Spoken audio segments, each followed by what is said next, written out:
Hello, so you've planted your tomatoes, it has germinated, and the first set of true leaves have arrived.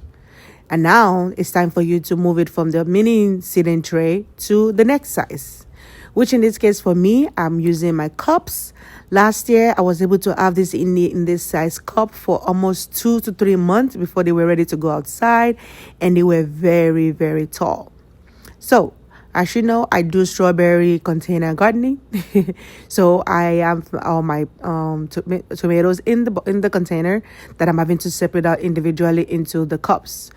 I usually like to use a pencil because I can easily go deeply into the soil without making that much damage.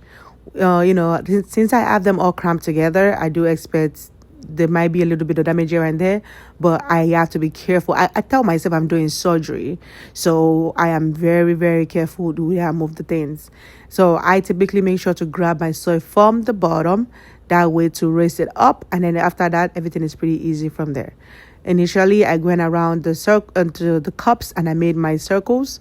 Then I insert the tomatoes in there and I carefully tucked it in. Keep in mind, tomatoes like to be buried deeply because they grow roots along the stems. I'm sorry. So that's what I'm going to be doing today for the rest of the tomatoes. And I also added some water to the tray. That way it can soak up the water from the bottom. But yes, my soil was actually already moist to begin with because you want to make sure that the transplant goes on successfully. After that, once it's soaking up water, I'm going to move it to my growing station in the garage. That way it's getting enough sunlight, enough light. In order to prevent it from getting leggy, you might need to move your light down as close as possible to your plants.